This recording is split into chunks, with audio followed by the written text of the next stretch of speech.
ಹೋಟೆಲಲ್ಲಿ ಇಡ್ಲಿಗೆ, ದೋಸೆಗೆ, ಪಡ್ಡಿಗೆ, ಪೂರಿಗೆ ಅದು ಹುರಿಗಡ್ಲೆ ಚಟ್ನಿ ಮಾಡ್ತಾರೆ ನೋಡಿ. ಅದನ್ನ ಇವತ್ತು ನಿಮಗೆ ಹುರಿಗಡ್ಲೆ ಚಟ್ನಿ ತುಂಬಾ ಈಸಿಯಾಗಿ ಮನೆಯಲ್ಲಿ ಯಾವ ತರ ಮಾಡೋದು ಅಂತೇಳಿ ತೋರಿಸ್ಕೊಡ್ತಾ ಇದ್ದೀನಿ. ತುಂಬಾ ಚೆನ್ನಾಗಿರುತ್ತೆ ಹುರಿಗಡ್ಲೆ ಚಟ್ನಿ. ನೀವು ಒಮ್ಮೆ ಮನೆಯಲ್ಲಿ ಟ್ರೈ ಮಾಡಿ ಹೇಗೆ ಬಂದಿದೆ ಅಂತೇಳಿ ಕಮೆಂಟ್ ಮಾಡಿ. ಹೊಸಬ್ರು ನಮ್ಮ ಚಾನಲ್ ನೋಡ್ತಾ ಇದ್ರೆ ಪ್ಲೀಸ್ ಸಬ್ಸ್ಕ್ರೈಬ್ ಮಾಡಿ. ಹೋಟೆಲ್ ಸ್ಟೈಲಲ್ಲಿ ಒಂದು ಒಳ್ಳೆ ಚಟ್ನಿ ಮಾಡ್ಲಿಕ್ಕೆ ಈಗ ನಾನು ಒಂದು ಚಿಕ್ಕದು ಪಾತ್ರೆ ಇಟ್ಕೊಂಡಿದ್ದೇನೆ. ಇದರದ್ದು ಯಾವುದಪ್ಪ ಅಂತಂದ್ರೆ ಇದು ಒಗ್ಗರಣೆ ಎಲ್ಲ ಕೊಡ್ತೀನಿ ನೋಡಿ, ಅದನ್ನ ಇಟ್ಕೊಂಡಿದ್ದೀನಿ. 1 ಟೇಬಲ್ ಸ್ಪೂನ್ ಅಷ್ಟು ಎಣ್ಣೆ ಕೂಡ ಹಾಕಿದ್ದೀನಿ. ಎಣ್ಣೆ ಕಾಯಿಲಿ, ಎಣ್ಣೆ ಕಾದಿದೆ. ಈಗ ಅದಕ್ಕೆ ರುಚಿಗೆ ತಕ್ಕಷ್ಟು ಹಸಿಮೆಣಸನ್ನು ಸೇರಿಸ್ಕೊತಾ ಇದ್ದೀನಿ ನೋಡಿ. ನಮಗೆ ಎಷ್ಟು ಬೇಕು ಅಷ್ಟು ಹಸಿಮೆಣಸನ್ನು ಸೇರಿಸಿದ್ದೀನಿ. ಸ್ವಲ್ಪ ಚೆನ್ನಾಗಿ ಫ್ರೈ ಆಗಬೇಕಿದು ನೋಡಿ. ಈ ಥರ ಫ್ರೈ ಆಗಿದೆ. ಇದನ್ನು ನಾನೀಗ ಗ್ಯಾಸನ್ನು ಆಫ್ ಮಾಡಿಬಿಡ್ತೇನೆ ನೋಡಿ. ಇಲ್ಲೊಂದು ಪಾತ್ರೆನ ಇಟ್ಕೊಂಡಿದ್ದೇನೆ. ಇದಕ್ಕೆ ನಾನು ಒಂದು ಸ್ವಲ್ಪ ಹಸಿ ತೆಂಗಿನಕಾಯಿನ ಕಟ್ ಮಾಡಿ ಎತ್ತಿಟ್ಟಿದ್ದೆ. ಅದನ್ನೀಗ ತರಿಯಾಗಿ ಮಿಕ್ಸಿ ಮಾಡ್ತೇನೆ ನೋಡಿ. ಈ ಥರ ಮಿಕ್ಸಿ ಮಾಡಿದ್ದೇನೆ ಈಗ ಹಸಿ ಕಾಯಿನ.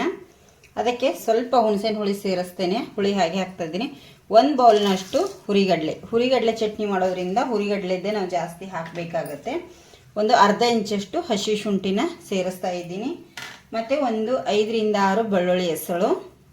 ಬೇಕಾದರೆ ಹಾಕ್ಕೊಳ್ಳಿ, ಬೇಡಾದರೆ ಬಿಡಿ, ಇದು ನಿಮ್ಮ ಆಪ್ಷನಲ್ಲು. ನಾನು ಇಲ್ಲಿ ಏನು ಹುರಿದು ಫ್ರೈ ಮಾಡಿಟ್ಟಿದ್ನೆಲ್ಲ ಹಸಿಮೆಣಸನ್ನ ಎಣ್ಣೆ ಸಮೇತನೇ ಸೇರಿಸ್ತಾ ಇದ್ದೀನಿ ಇದಕ್ಕೆ ನೋಡಿ. ಎಣ್ಣೆ ಸಮೇತನೇ ಇದಕ್ಕೆ ನಾನು ಸೇರಿಸ್ಕೊಂಡಿದ್ದೀನಿ. ಈಗ ಇದಕ್ಕೆ ಸ್ವಲ್ಪ ರುಚಿಗೆ ತಕ್ಕಷ್ಟ ಉಪ್ಪನ್ನು ಕೂಡ ಈಗ ಸೇರಿಸ್ತೇನೆ.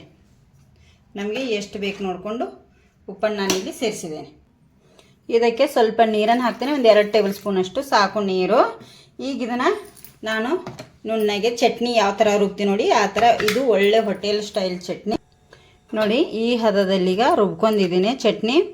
ಈಗ ಖಾರ ಏನಾದರೂ ನಿಮಗೆ ಕಮ್ಮಿ ಅನಿಸಿದೆ ಅಂದರೆ ಇನ್ನೊಂದು ಮೆಣಸಿನ್ಕಾಯಿನ ನೀವು ಫ್ರೈ ಮಾಡಿ ಹಾಕ್ಕೊಳ್ಳಿ ನೋಡಿ. ಈಗ ಇದಕ್ಕೆ ಕೊತ್ತಂಬರಿ ಸೊಪ್ಪನ್ನು ಹಾಕ್ತೇನೆ. ಇದಕ್ಕೆ ಈಗೇನು ಹಾಕಲ್ಲ ನಾನು, ಕರೆಕ್ಟಾಗಿದೆ. ಕೊತ್ತಂಬರಿ ಸೊಪ್ಪು ಹಾಕಿ ಇದನ್ನು ಈಗ ರುಬ್ಕೊಂಡ್ಬಿಡ್ತೀನಿ ಒಂದು ಸತಿ ಚೆನ್ನಾಗಿ ನೋಡಿ. ಈಗ ರುಬ್ಬಿದ ಮೇಲೆ ಚಟ್ನಿ ತುಂಬ ಚೆನ್ನಾಗಿ ರೆಡಿಯಾಗಿದೆ. ಇದು ಒಂದು ಬೌಲಿಗೆ ನಾನು ತಗೊಂಡ್ಬಿಡ್ತೇನೆ. ಇಡ್ಲಿ, ದೋಸೆಗೆ ತುಂಬಾ ಚೆನ್ನಾಗಿರುತ್ತೆ. ನೀವು ಒಮ್ಮೆ ಮನೆಯಲ್ಲಿ ಟ್ರೈ ಮಾಡಿ ಫ್ರೆಂಡ್ಸ್ ನೋಡಿ.